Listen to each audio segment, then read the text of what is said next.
জানো, দিন শেষে যখন রাত নামে তখন তোমার অভাবটা বড্ড বেশি অনুভব করি। সারাটা দিন হয়তো কোনো মতে কেটে যায়, কিন্তু এই নিস্তব্ধ অন্ধকারে আমার ভেতরটা কেমন যেন এক অদ্ভুত বিষাদে ভেজে যায়। মনে হয় কত শত বছর, কত দিন রাত তোমাকে দেখি না।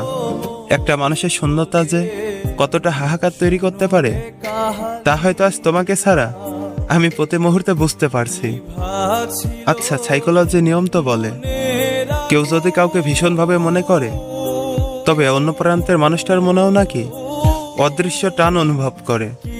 আমি তো সারাক্ষণ শুধু তোমার কথাই ভাবি, প্রতিটা নিঃশ্বাসে তোমার অস্তিত্ব খুঁজি। তবে কি সত্যি আমার এই তীব্র হাহাকার তোমার মন পর্যন্ত পৌঁছায় না? আমার কথা কি তোমার একটাবারও মনে পড়ে না? আসলে কিছু মানুষের অভাব কোনো কিছু দিয়ে পূরণ করা যায় না। তুমি পাশে নেই, অথচ আমার সবটুকু জুড়েই শুধুই তুমি আছো। এই এক কাল্পনিক অপেক্ষা আর অবুঝ ভাবনাগুলো নিয়ে বেঁচে থাকা যে কতটা কঠিন তা হয়তো তুমি কোনোদিনও জানবে না।